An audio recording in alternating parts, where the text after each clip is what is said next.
অনেক মহিলারাই মাসকে মাস গর্ভধারণের চেষ্টা করছেন কিন্তু গর্ভবতী হতে পারছেন না।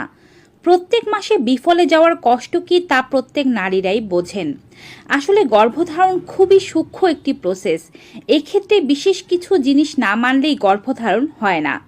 আজকের ভিডিওর মাধ্যমে 5টি ভুল সম্পর্কে আপনাদেরকে জানাবো, যে 5টি ভুল আপনার গর্ভধারণে বাধা দিচ্ছে। এই 5টি ভুল করবেন না, তবে আপনার গর্ভধারণের প্রক্রিয়াটি অনেক বেশি সহজ হয়ে যাবে। যারা মা হতে চাচ্ছেন তারা কমেন্ট বক্সে অবশ্যই লিখে দেবেন মা হতে চাই, যেন অন্যরাও আপনার কমেন্ট পড়ে এবং আপনার জন্য প্রার্থনা করতে পারে। আমি যে ভুলগুলোর কথা বলবো সেগুলো কিন্তু মৌলিক ভুল।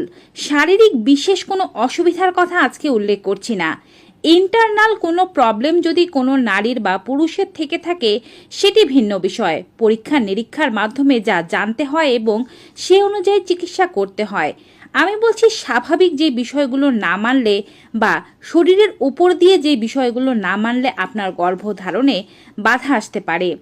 প্রথম কথা হিসেবে বলছি, ওভুলেশনের সময় জেনে সহবাস না করা। অনেকে গর্ভধারণ করতে চাইলে যে ওভুলেশনের সময়টি মেনে সহবাস করতে হবে তাই জানেন না। সারা মাস সহবাস করেও আপনি গর্ভবতী হতে পারবেন না যদি ঠিক না আপনি ওভুলেশনের দিন বা তার 1 থেকে 2 দিন আগে সহবাস করতে পারেন। সাধারণত নিয়মিত মাসিক যাদের তাদের মাসের মাঝামাঝি সময় ওভুলেশন হয়, তবে একেবারে অ্যাকুরেট ডেটেই যে প্রত্যেক মাসে আপনার ওভুলেশন হবে ব্যাপারটি তেমন নয়। এক এক মাসে এক একজন নারী শরীরে এক এক দিনে ওভুলেশন হতে পারে।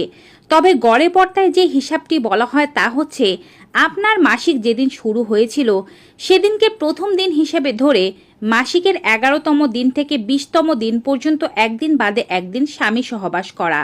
যদি আপনার ক্ষমতা থাকে তবে প্রতিদিনও করতে পারেন, তাতে কোনো সমস্যা নেই, তবে 48 ঘন্টার পরে নয়। অর্থাৎ প্রত্যেক 48 ঘন্টায় একবার সহবাস করতেই হবে। তাই যাদের স্বামী কাছে থাকছে তারা এই নিয়মটি মানার চেষ্টা করবেন। যাদের স্বামী দূরে থাকছে তারা অবশ্যই এই দিনগুলোতে স্বামীর সাথে থাকার চেষ্টা করবেন। দ্বিতীয় যে কাজটি করতে হবে তা হচ্ছে আপনার বিএমআই মেপে দেখা, অর্থাৎ আপনার শরীরের ওজন কত। জানলে অবাক হবেন যে অধিকাংশ নারীরা শারীরিক কোনো সমস্যা নেই তারপরেও গর্ভধারণ করতে পারেন না, শুধুমাত্র তাদের শরীরের ওজন বেড়ে যাওয়ার জন্য। এবং পুরুষদের ক্ষেত্রেও কিন্তু ব্যাপারটি তাই। এমন নয় যে পুরুষদের ওজন বাড়লে তাদের স্পার্ম কোয়ালিটি ঠিক থাকে, পুরুষদেরও ওজন বাড়লে তাদের স্পার্ম কোয়ালিটি খারাপ হয়ে যায়। স্পার্মের মধ্যে যদি অ্যাক্টিভ শুক্রাণুর সংখ্যা কম থাকে তবে কিন্তু স্ত্রী গর্ভবতী হবে না। তাই মাথায় রাখতে হবে আপনার ওজনটা যেন নিয়ন্ত্রিত মাত্রায় থাকে। এর জন্য বিএমআই অবশ্যই সঠিক অনুযায়ী নির্ধারণ করতে হবে। আপনি যদি ওবেসিটির দিকে যান তবে অবশ্যই আপনাকে আসতে হবে আপনার ন্যাচারাল বিএমআইয়ে। আপনি আপনার আদর্শ ওজন বা বিএমআই কিভাবে ক্যালকুলেট করবেন তার জন্য ইন্টারনেটে অনেক ক্যালকুলেটর রয়েছে। বিএমআই ক্যালকুলেটর লিখে সার্চ দিলেই পেয়ে যাবেন। সাধারণত 18 থেকে 25-এর মধ্যে যাদের বিএমআই সেটিকে আদর্শ ওজন বলা হয়ে থাকে। তাই অবশ্যই চেষ্টা করবেন ওজনটাকে ধীরে ধীরে কমিয়ে এই বিএমআই এর মধ্যে আনতে। দেখবেন আপনি যদি ওজন কমিয়ে গর্ভধারণের চেষ্টা করেন তবে 2-1 মাস লাগবে শুধুমাত্র আপনার গর্ভবতী হতে। আপনি যদি শুধুমাত্র আপনার ওবেসিটি থেকে অর্থাৎ আপনার শরীরের ওজন থেকে 10 কেজি ওজন কমিয়ে ফেলতে পারেন তবেই আপনার ডিমের কোয়ালিটি বা আপনার স্বামীর স্পার্মের কোয়ালিটি 100 গুণ বেশি পরিমাণে অ্যাক্টিভ হয়ে যাবে। এবারে বলছি তৃতীয় যে ভুলটির কারণে আপনার গর্ভধারণ হচ্ছে না। গর্ভধারণ করতে পারছেন না বা যে কোনো কাজের কারণে কি অতিরিক্ত স্ট্রেস নিচ্ছেন? অতিরিক্ত স্ট্রেস কিন্তু নেওয়া যাবে না। অতিরিক্ত স্ট্রেস নিলে কর্টিসল নামক এক ধরনের হরমোন আমাদের শরীরে নিঃসৃত হতে থাকে, যেই হরমোনটি আপনার গর্ভধারণে বাধা দেয়, ওভুলেশন সঠিকভাবে হতে দেয় না। ওভুলেশন হলেও ডিমকে সঠিকভাবে নিষিক্ত হতে দেয় না। নিষিক্ত হলেও সেই ডিমটিকে এন্ডোমেট্রিয়ামে বা আপনার জরায়ুতে স্থাপিত হতে দেয় না। তাই আপনাকে স্ট্রেস আউট থাকতে হবে। বেশি চিন্তা করা যাবে না কোনো বিষয় নিয়েই।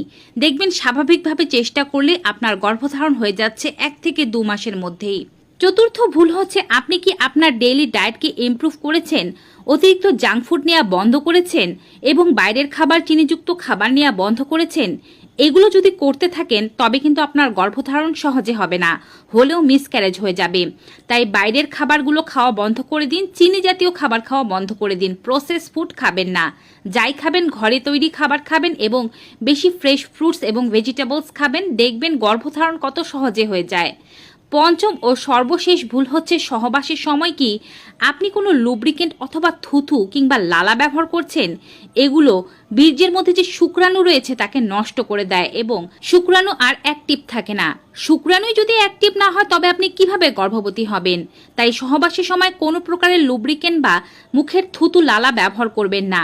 স্ত্রীকে উত্তেজিত করুন, তারপরে সহবাস করুন। এতে করে কিন্তু সহজে গর্ভধারণ করা যাবে। ভিউয়ার্স, ভিডিওটি কেমন লেগেছে কমেন্ট বক্সে অবশ্যই জানাবেন। নতুন ভিডিও নিয়ে হাজির হয়ে যাব। Good bye and take care.